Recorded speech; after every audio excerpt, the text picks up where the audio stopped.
Guys, we're going to go over some dyno graphs and track times.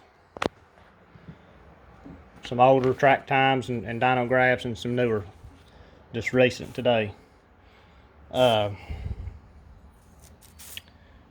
This is an older, last year's dyno sheet, 354, 378. Don't know how well it is showing up. Camera won't focus.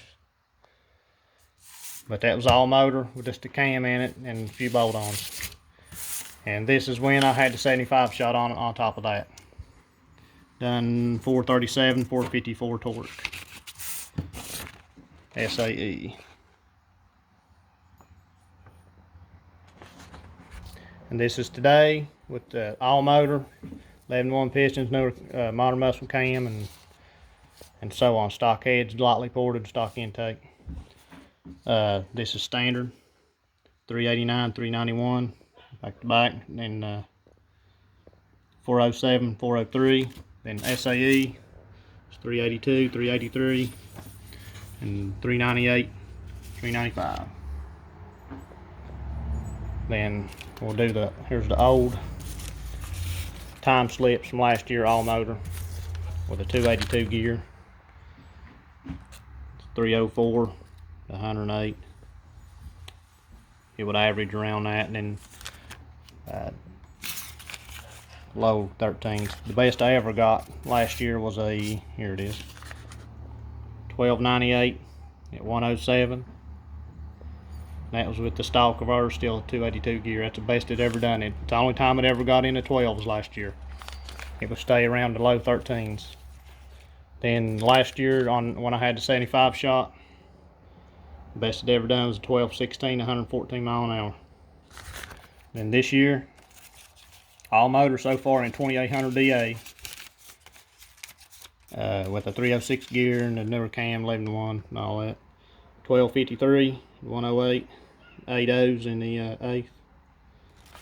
These are just testing tune. We wasn't racing, so don't pay no attention to the reaction time. Reaction time don't have nothing to do with overall ET. It's only a race against you and the tree, how quick you can respond and leave. It only matters if you're running. Then backed it up to 1255 at 109, almost 110.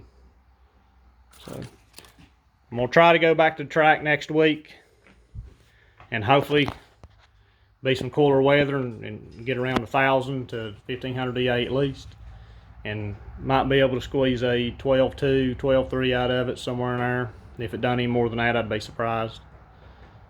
But that's not bad for an older, early model 5.7. It comes bone stock with 440 horsepower to crank, and dyno's around 265, 270 bone stock, and it runs 14 stock.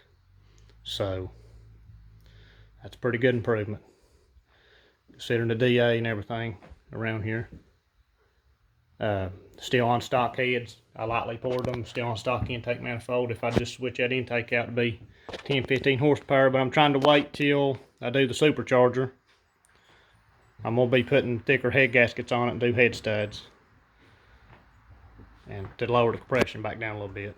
But right now it's NA, and then we'll probably do a 6.1 intake manifold and see what we can get out of it. The end goal was to run into 10s, all said and done, so we'll see how it goes. I just wanted to give you guys a heads up, let you know what's going on. It's not no 1,000 horsepower car, but I tried to put some info out here on these older ones because there ain't much on YouTube about it. I appreciate it, guys. I'll post a video of the dyno run also. Oh yeah, now on the torque, it did put down 415 at Chicken Hawk Motorsports dyno. I don't have a dyno sheet from them, but it